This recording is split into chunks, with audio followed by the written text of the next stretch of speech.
right, here in the Fast Lane Productions, caught up with Bloomington, Indiana's Kent Robson. K-Rob, thanks for the interview. Thank you. All right, started on the pole last week here at Brownstown, ran second in the feature. Tell us a little bit about that. Well, we're happy. I mean, you're never disappointed with the second, but to start first and get second, it's always, not the right way to go. So we just missed it a little bit. We came down here with the mindset we're going to try some stuff, and we did that, and it didn't work out perfectly. But Joe was good. Janowski his car was rocking, and when I saw it was him underneath me, I knew it was probably not a good sign because when he gets out front, he's pretty good. So congratulations to him. But I feel like we learned and something to build on this week. Yeah, Joe, he kind of got into the lap car, or the lap car got into him, and next thing you know, you guys are side by side. But you guys raced clean and ended up a good finish. Yeah, I mean, I felt like that added a little bit of, I probably wasn't going to catch him. I was just trying to stay as close as I could because you never know going through that lap traffic. I mean, you never know what could happen, and that's what happened with him. And I just wasn't close enough to be able to capitalize on it. And hopefully it added a little bit of drama to the show for the fans. But yeah, I gave him some room, and I couldn't stay on the bottom anyway, so it didn't really matter. But I wish I could have won. Right, yeah, I always want to win.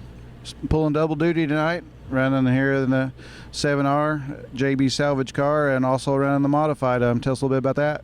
Yeah, it's kind of a deal. I drove for these guys last year, a couple races. The Jones Oil Company, they're out of Shoals, Indiana, and they had a modified last year. They had been out of the racing deal for about 12 years. They wanted to get back in it, so I got hooked up with them and drove it a couple times and had a lot of fun. And in the off season, they built a brand new car, new motor, a real nice piece, and they wanted me to drive it, and it worked out because I'm not going to do a series with my car this year. I'm just going to hit and miss and run where I can. So hopefully we're going to run that car, at least 10 or 15 races, maybe more, depending. And it worked out. We went testing last night over in Illinois, and the car was good.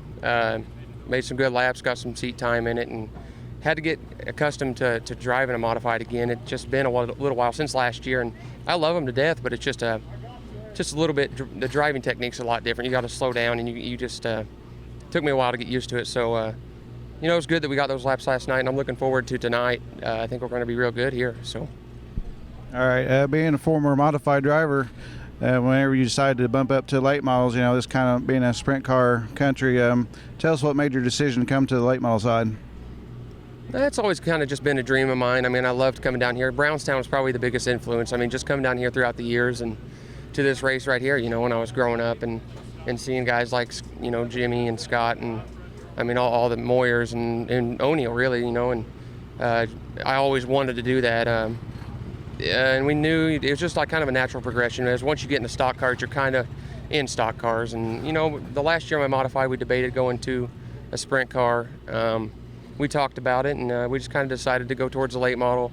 They're just a little safer, and there's a couple other things. It's kind of what like I said, it's always just been a dream, and it became a reality in 2010 there, and I raced a few times, and I got hurt. So we started back off in 11 and just been racing every year since then. And I think this is going to be our biggest and best year to come. We got a lot of things playing with this car, hitting big shows, and also, like I said, I'm looking forward to the modified as well.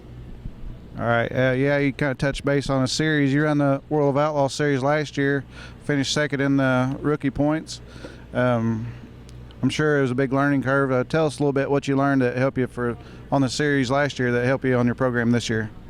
Well, when we set out last year, one of our goals was to just get as much seat time and experience hitting new tracks as we could, and we achieved that. We ran 32 new racetracks last year that I'd never seen before, so pulling in that many places and going out and getting a green, white checkered hot laps, and the next time you're out there, you're on the clock against Darrell Lanigan. It's a really steep learning curve, and it had its ups and downs. Definitely frustrating at times when you don't run well, and you just kind of you got to pull through it. So we learned a lot about only about our race car and the setups, but also about ourselves and my team, and learning how to work through adversity and keeping your head up when times get tough. So I feel like that's helped us, throughout the year, and I feel like coming back to places like where I got a notebook where I've been, like here in Florence. We went to Florence at the end of the year and won a big race, and when we go to tracks where we've been before now, it really shows how much we've learned. So it was definitely, I have no regrets doing it. I mean, I wish we could have won the rookie, and ran a little bit better, but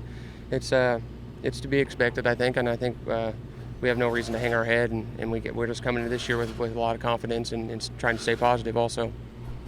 Yeah, you touched on your big win there at Florence at the end of the year, the 5,000 fall 50. Had to be momentum going into the off season. Always good to pick up a win there at the end of the year. Absolutely. We went to Knoxville for the late model nationals there and had a good run. Made it top 15, ran top 10 for a long time, and had a good show there. And then went to Florence and won, and then went to Charlotte at the end of the year against one of the stiffest race of the year.